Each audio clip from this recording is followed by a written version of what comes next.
Yo, what's up guys? It's Noah here, and in today's video, we're going to be breaking down the NBA slate on Draftkings and Yahoo for Thursday, June the 24th.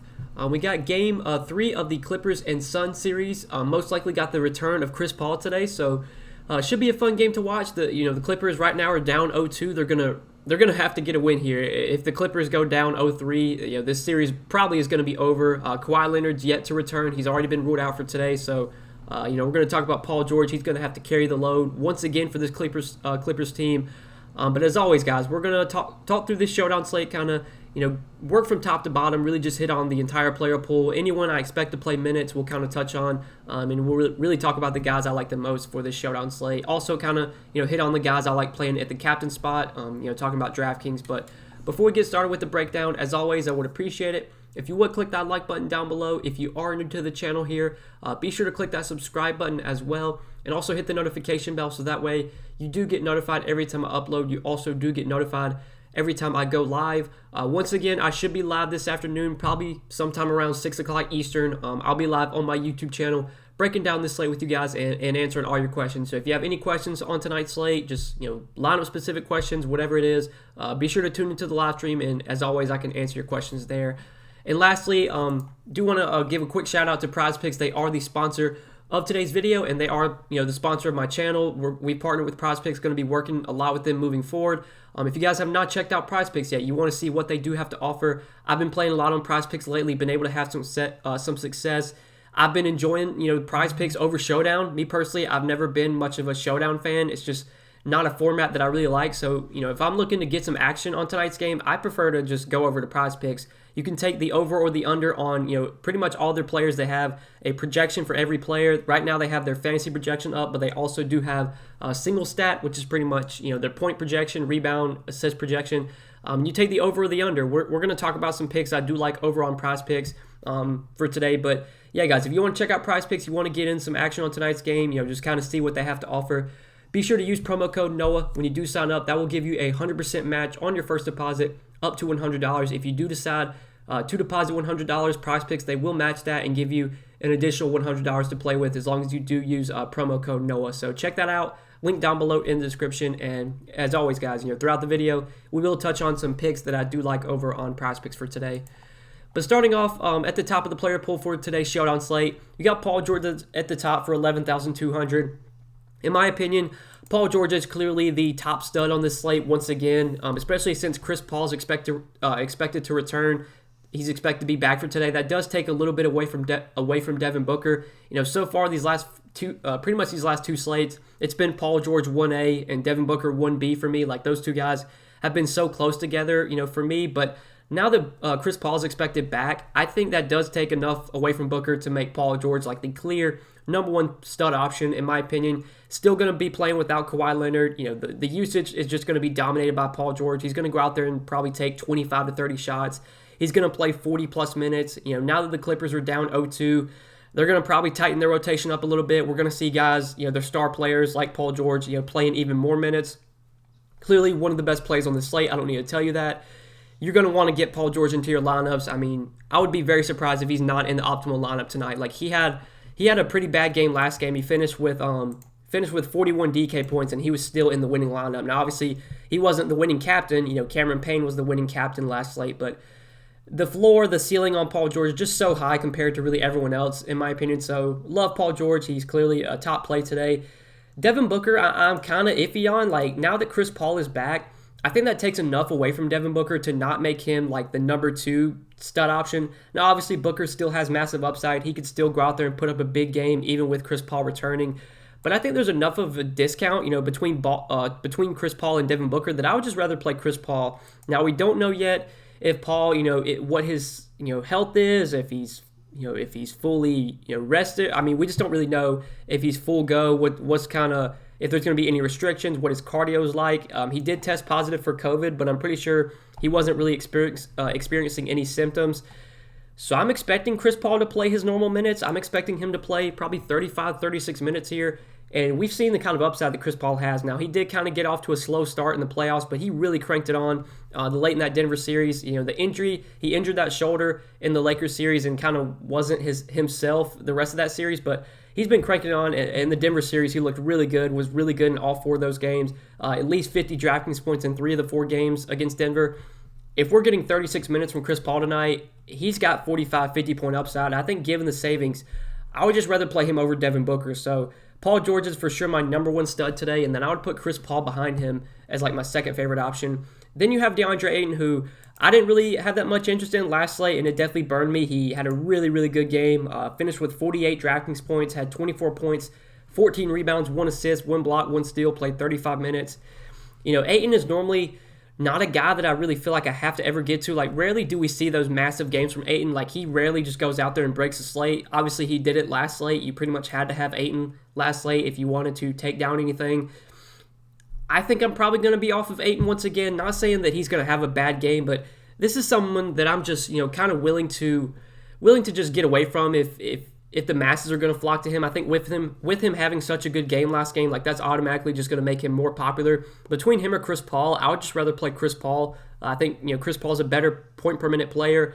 He's got just as much upside, if not more upside than Ayton. I think maybe Paul might be a little bit lower owned. I think people might be a little bit hesitant to play Chris Paul here just because we don't know exactly how many minutes he's going to play. But if we're getting a fully healthy Chris Paul playing his normal minutes, I would rather go to him over Ayton, and they're similarly priced. Ayton is still viable, obviously, but there are other guys priced around that I do prefer. And even like you could take savings, like take the savings $1,200 cheaper, play Reggie Jackson, who continues to just dominate without Kawhi Leonard. I mean, so far through 4 games without Kawhi, Reggie Jackson's played at least 37 minutes in every game, 33, 54, 39, 36 DK points. Has been super, super consistent. He is someone that can be productive when he's on the floor. They need some offense right now, and Reggie Jackson can give that to him. He's a good scorer. He can get rebounds. He can get assists as well. I do like Reggie Jackson a good amount in the mid-range. I think he looks like a really good option at 7,800. Now, Cameron Payne, I was very high on last slate. I'm going to be completely off of Cameron Payne today. Now that Chris Paul is back, there's no need to play Cameron Payne at 7,600. I mean, I think Cameron Payne probably plays a few more minutes than we expect. Just he's been playing so well. It would be weird for them to only play him like 15 minutes, but I don't think he's not going to play 30 minutes. I mean, we're probably going to get like 22, 24 minutes from Cameron Payne. With Chris Paul back, 7,600, he's just way too expensive. Like, you can't play Cameron Payne today. I mean, he could have a good game, I guess, in like 20 minutes, but now that Chris Paul's back, no interest in Cameron Payne. Would much rather play Reggie Jackson. Even like Mikal Bridges, I'd probably take over Cameron Payne. Mikal Bridges has been so kind of up and down in the playoffs, but we know he's getting big minutes. We know he's going to play 35, 36 minutes. He's not a very high upside guy, but the minutes are going to be there, which at least makes him viable. But I would definitely rather play someone like Reggie Jackson, who I think just has way more upside. Now, Nicholas Batum surprisingly went back to the bench last game. They changed up the starting lineup. Batum only played 16 minutes, only had 6 DraftKings points. This is definitely worrisome. If Batum doesn't start again, or if he comes off the bench again, he's going to be tough to roster, especially at 6,800 where he's kind of still expensive. Like, we're not really getting much of a discount on him. I mean, DraftKings did lower his price a little bit, but it's going to be tough to pay this price tag for Batum, especially just because we're not really sure how many minutes he's going to play if he does come off the bench again. And I assume they probably keep the same starting lineup they did last game. So I'm kind of off of Batum. Now, Marcus Morris just continues to burn me. I've played him like almost every slate so far, and it hasn't gone well. But I like him once again today. I mean, last game he only played 25 minutes, but I think most nights we're going to get around 30 minutes from Marcus Morris. I think he's someone that, when he gets hot, when he starts making shots, like he's going to play more than 25 minutes. I mean, once again, he shot the ball terribly last game, 3 for 11 from the field, 1 for 2 from 3. Maybe that was one of the reasons he only played 25 minutes. I'd be willing to bet we get more than that from Marcus Morris here. He's been pretty productive this season with Kawhi off the floor. He is someone that can also score. We see he's getting attempts, he's getting shot attempts, which is really all that we can ask for. When he's on the floor, he's taking shots. He's not just standing in the corner. He's going to get the minutes, I think, and especially if those shots start falling, we're going to see the minutes, definitely be there for Marcus Morris. So I do like him as a mid-range option at 6,200. And on Prize Picks, I do like his over on Prize Picks. His projection has just been really low these last few days. If you've been betting the over like I have, obviously it hasn't gone well. Pretty sure he's gone under his projection in like 3 straight games, but again, I think if Marcus Morris, if he finally just knocks down a few shots, if he can just get things going, he's got a ton of upside. I mean, we saw him have really good games in the Utah series. When Kawhi was out, he had 35, 36 fantasy points. 19.5 fantasy points, in my opinion, is just too too low of a projection for Marcus Morris. I do like the over there. That's definitely one of my favorite picks right now, kind of early on prize picks. Just looking the night before, that's something that does stand out to me for sure. Then you have Jay Crowder in the mid range as well. Again, Jay Crowder, kind of similar to Mikal Bridges, kind of similar to Marcus Morris. Like, none of these guys you feel great about, but I think they all get around 30 minutes. We've seen Jay Crowder consistently play in 30-plus minutes. He's played at least 32 minutes in 4 straight games. Really, the only games he didn't get 30-plus minutes were either due to foul trouble or due to blowout. So we're going to get 30-plus minutes from Jay Crowder. Now, this is someone you really, you just never know what you're going to get from him. He's not a guy that's super productive when he's on the floor. He's just going to shoot threes. He's going to shoot threes and grab a few rebounds, maybe get you to some defensive stats. The ceiling for Jay Crowder is not that high. I would definitely not be playing him at captain, but if you want to go to him as like a last piece in the flex, then I'm kind of fine with that. But I probably would rather get to Marcus Morris at 6,200. Like between Mikal Bridges, Nicholas Batum, Marcus Morris, or Jay Crowder, between those 4 guys, I'd rather have Marcus Morris, I think. Especially if Batum comes off the bench again, don't really want to go there. Then, between Bridges or Morris, I think I'd rather just go Marcus Morris, especially because he's a little bit cheaper. But now, getting to some of the, kind of value plays, we got a Vika Zubac at 5,200. This is someone I'm definitely looking to as a value option. He moved into the starting lineup last game, which was kind of a surprise. We've seen them start Zubac at times, but even in the games where he does start, like, he just rarely plays that many minutes. I think he made a spot start in the Utah series, and I think it was game 2. He started game 2 and he played 14 minutes. He was in major foul trouble. Well, last game he actually played really meaningful minutes. He played 34 minutes, which was kind of surprising. Had a double-double, 14 and 11 with a block, 30 Draftkings points. I'm expecting Zubac to start again, and I don't think 34 minutes is a guarantee, but if he is starting, I think they do want his size out there to match up with Ayton. At least it seems like that's the case right now. So if he starts, I think we do get at least 25, 26 minutes from Zubac, and he could obviously play more than that. He's super cheap at 5,200. If you want to jam in the top guys, Paul George, Chris Paul, Devin Booker, if you want to play those guys, which you're probably going to want to do, you're going to have to go to some of these value plays. So I think Zubac is definitely someone I'm looking to as a value option. And going back to prize picks, his projection on prize picks I think is a little bit too low as well. 20 fantasy points right now. If he starts again and plays close to 30 minutes, I think he can easily eclipse 20 fantasy point projection on prize picks. He is a pretty productive player when he does get minutes. Zubac is a guy that can rebound, can block shots, can give you a double-double when he does play around 30 minutes. So I like the over there as well to go along with the Marcus Morris over. Those are kind of my two early picks I like on prize picks. We'll talk about one more that I do like in a second. But then you have Terrence Mann at 5K. I think Terrence Mann's a decent option. I mean, he did go back to the bench last game, but he only played 19 minutes, but I'm not exactly sure. The guard minutes between Mann, Rondo, Beverly, I don't think there's really any guarantee, any one of those 3 guys. Some nights I think Mann plays the most minutes of those 3. Some nights we might see Rondo play the most minutes of those 3. Some nights Beverly might play the most minutes. It's definitely a risk, but Mann, if he comes off the bench and starts playing really well, he could definitely be someone they give more minutes to. Now, since he is coming off the bench, he's obviously a lot more risky, but I think at least still viable. He will be super low owned. Don't feel great about him, but I think even though he's coming off the bench, he's at least still playable, just because there's no guarantee when it comes to those guard minutes for the Clippers. Between Mann, Beverly, Rondo, we really don't know who's going to play the most minutes of those 3. It's really, I think, all going to depend on who's playing the best. Last game, Rondo played pretty well. Beverly was out there for his defense. So Mann, didn't get as much time. He was also in foul trouble. Could Mann play 26 minutes off the bench today? He absolutely could. So Mann is still viable. Obviously, a little bit more risky, though, now that he's, coming off the bench, assuming he does come off the bench again. Then you have Cam Johnson at 4,400. I don't think Cam Johnson is going to be someone I'd go to here. So far in the series, he's played 24 minutes in both games, but he's kind of shot the ball really well. He didn't miss a shot last game, 5 for 5 from the field, 1 for 1 from 3. This is someone that normally I just don't like to play. He's just not that productive when he's on the floor. I think with Chris Paul coming back, that probably takes maybe a little bit of opportunity away from Cameron Johnson. I don't think he's not really a high usage player anyway, but with Chris Paul out there, that's just one more guy that can, handle the ball that maybe could take some shots away from Cam Johnson. At 4,400, I mean, he's kind of cheap. I don't mind it, but I'd rather play Zubac if I can get up to Zubac. Probably would rather play Patrick Beverly as well. Patrick Beverly did start last game, played 26 minutes. He was also in foul trouble, had 4 fouls in those 26 minutes, but I think if they do start Beverly, he's probably the guy that gets like the most. Like if I had to guess between Beverly, Rondo, or Man, like gun to my head, who plays the most minutes? I mean, Beverly's my guess. It's not a guarantee that Beverly plays 26 minutes again, but since they did go with him in the starting lineup last game, I think that does make me kind of assume they want to give Beverly minutes right now. He's a good defender. He's a pesky defender.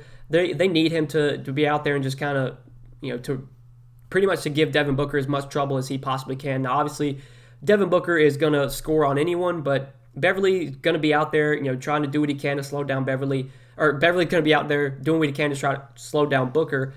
So if we're getting 26, close to 30 minutes from Beverly, if he starts again for 3,200, I like him a lot for value. I think him and Zubac are kind of the two guys I'm looking to, in this kind of value range. Beverly as well on Prize Picks. His projection over there is kind of low. It's 14 points right now. I definitely like the over on Patrick Beverly on Prize Picks. If he starts again, plays close to 30 minutes, I think he can easily eclipse 14 fantasy points, and especially on Prize Picks, where steals and blocks are worth 3 points. We know Beverly can get there with steals and blocks, and with those being worth 3 points on Prize Picks, he can easily eclipse 14 fantasy points. So over on Marcus Morris, over on Zubac, over on Patrick Beverly, those are 3 Prize Picks I do like kind of early on. My best guess is you're going to see all of these rise as the day goes on. Like, they're going to definitely update these, so you want to go ahead and get on them, the night before. If you can get on these projections before they update, you can definitely get an edge. Now, if you were to do like a 3-pick play with this, you're going to have to choose someone from the other team. Like, you can't do 3 players from one team without having something else from the other team, so you will have to, put a Sun guy in there if you want to do with these 3. Like, if you want to do a 4-pick play with someone from the Suns, like, I'd probably take the under on Cam Johnson. I don't feel great about that one, but you have to pick a Sun player. You can't just do all Clippers, like I said. So if you want to take the under on Cam Johnson, do a little 4-pick play with these 4, I'm totally fine with that. If you hit all 4 of these guys, that will pay out 10x. Again, guys, if you want to check out Prize Picks, you want to tail me on these picks, be sure to check them out. Link down below in the description, or just use promo code Noah when you do sign up, and you will get a 100% match on your first deposit. You can deposit $100. They'll give you an additional $100 to play with, and if you want to, you could throw $100 on this. Now, obviously, it's your money. Do what you want, but if you throw $100 on these four picks, that would potentially pay out $1,000 if you do get all 4 of these 4 right. And I feel pretty confident about these 4. Now, the Cameron Johnson under, a little bit hesitant on, but again, you can't. You have to pick at least one player from the other team, so we're going to have to put someone from the Suns in. I think that's kind of my favorite Sun pick right now, is under 16 fantasy points on Cam Johnson. I think, with Chris Paul returning, that at least hurts Cam Johnson enough to where he probably doesn't eclipse 16 fantasy points. He's already not that productive of a player when he gets minutes anyway. I'm willing to bet that he goes under 16 fantasy points. So, yeah, that's kind of what I'm liking on Prize Picks for today, guys. Now, to wrap up the showdown slate, we kind of talked about most of the value. We talked about Beverly. Torrey Craig, not going to go there. He played 11 minutes last game, but had 0 fantasy points in 11 minutes. Just not a productive player when he gets minutes. Chris Paul returning doesn't help either. Not going to go to Torrey Craig. I think Rondo as a punt option makes some sense. Rondo got 17 minutes last game. So far in the series, he's played 22 and 17 minutes. My best guess is we get 15 to 20 minutes from Rondo. Could play more depending on if he's playing well. If he's not playing well, or Man plays well or something, he could maybe play less than that. But for 2,800, to get in those extra studs, to get in all those top guys, you're going to have to go to some of these punt options. So Rondo, Beverly, Zubac, these are the kind of guys I'm looking to for value today. And then after that, there's not too much else I like here. Sarge, he's going to play the backup center minutes. He was really productive last game, but normally Sarge is not going to score nearly 20 Draftkings points in 13 minutes. So not really interested in Sarge. Kennard, last game he played 19 minutes, but Kennard's another guy I just don't really ever like rostering. Like, he's just not that productive when he's on the floor. He could obviously, his minutes are going to fluctuate from game to game. He's one of these guys that, depending on how he's playing, he might play more minutes if he's knocking down shots like he kind of was last game. But, if he's not really making any shots, he might only play like 10 minutes. At 2K, a fine punt option, but don't feel great about Kennard. And then DeMarcus Cousins, he really saw his minutes cut last game, only played 4 minutes. I'd be willing to bet that Cousins probably doesn't even crack the rotation today. I don't think they really need him out there anyway, so no interest in Cousins. If I was going to play anyone this cheap, Rondo, Beverly are my 2 favorite punt plays, and then Zubac I do like for value as well. Zubac I think definitely is captain worthy. When I'm looking for guys to play at captain, I want guys that have upside that can, go for whatever, 7x value. I mean, I don't know the salaries on like the salary for Showdown versus the main slate or whatever, but like Zubac can easily go for 6-7x this price tag, can give you 30-35 DK points, and that's kind of what you need from your captain. You need those guys that have upside. Zubac does have that upside. He's super cheap.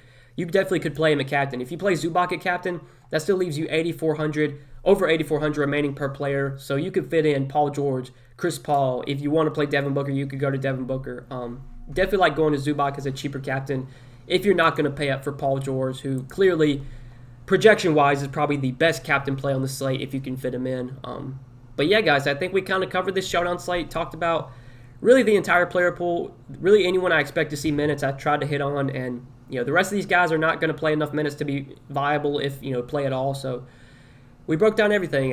Thank you guys for watching the video. I do appreciate it as always. If you guys did enjoy, be sure to hit that like button down below, hit that subscribe button as well, and also click the notification bell so that way you do get notified every time I upload, and you also do get notified every time I live stream. Once again, guys, like I said at the beginning, I will be live probably around 6 o'clock Eastern time Thursday afternoon. If you guys do want to come and hang out, I'll be breaking down the slate with you guys, answering all your questions as always in the live stream on Thursday. And lastly, be sure to check out PrizePicks if you have not yet. PrizePicks, they are the sponsor of this video. They're the sponsor, they're going to be sponsoring my channel moving forward. Going to be working with PrizePicks a lot, maybe putting up some more PrizePicks content in the future. We'll have to see, but if you guys want to check them out, link down below in the description, or just use promo code NOAH when you do sign up.